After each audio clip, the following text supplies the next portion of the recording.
think it's just like listening to all the old blues records like B.B. King and Albert King, and then Eric Clapton, what he did, and Wes Montgomery, beautiful jazz tone. It's just a sound that invites the ear in, where you want to listen to whatever sound you're hearing. You know, that's kind of the first thing I think that captures you and draws you in.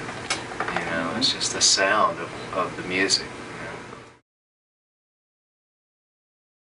You know, I've kind of honed it into like 3 or 4 main sounds. You know, and you know, just kind of, you know, like a real clear rhythm, and then the distorted tone I like to be kind of real woody and kind of natural sounding.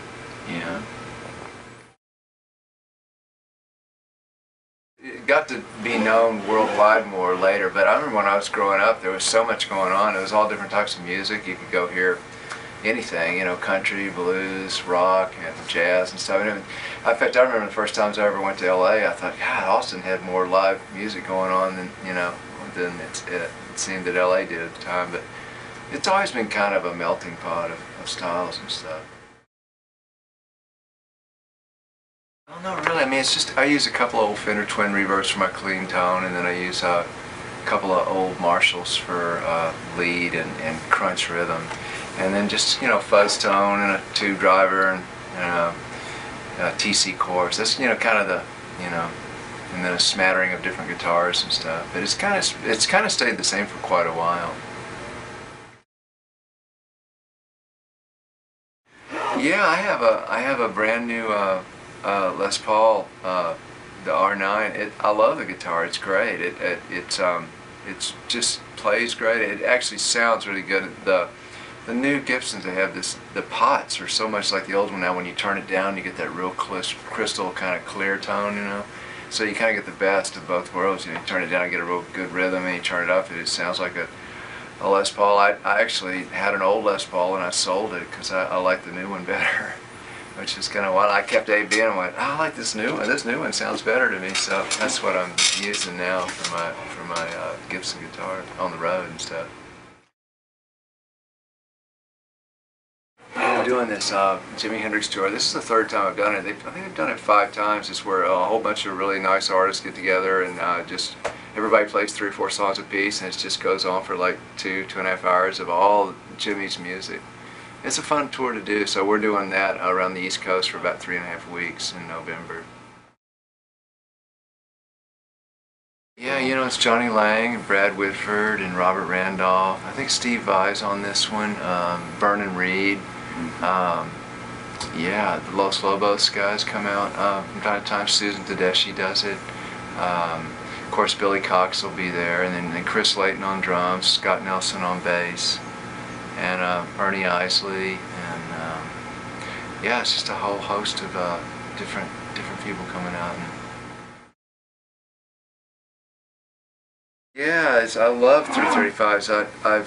First one I ever had was when I was 12 years old as a kid, and it was just like, you know, I fell in love with them. And I used one on several cuts on my new record, and I just like I like that hollow body thing. It's got that really beautiful Gibson lead tone, but then the hollow body thing gives it this kind of where it's breathing with you as you play it. And it's kind of a go-to instrument when I'm cutting lead tracks in the studio.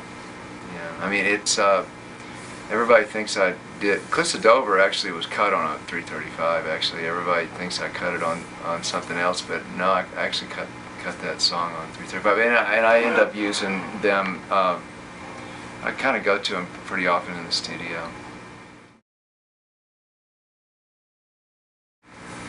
Well, Noki Edwards originally from the Ventures, and then it was Brian Jones, Jeff Beck when he was in the Yardbirds, and then I found out about Eric Clapton and the Blues Breakers and Fresh Cream, and so I spent a couple years just emulating Clapton. That's all I played, was just learning every single note that he played in Cream and stuff.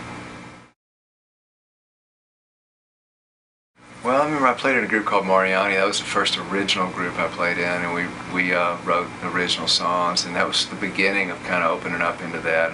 And I think when I got into electromagnets, I started trying to figure out a way to do it for a livelihood, you know, and do it as a profession. And that was a jazz rock group I was in when I was like 19 through 23 or something. try to start developing my own style then.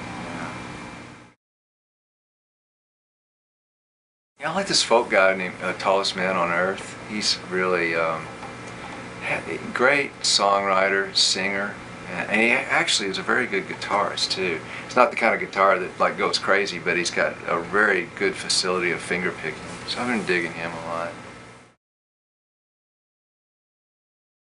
I guess there's those fleeting moments that are really magical. But I remember when we used to play this. Used to be a place in Austin called the Armadillo World Headquarters, which is this great venue. It was like the Fillmore of Austin, and we had some real magical gigs there where we just got lost in it. You know, there was a real tendency there to just have really awesome gigs. You know, just had a great vibe. And, yeah, so I have fond memories of that place. Yeah. I play piano and sing, yeah. I write on piano a lot.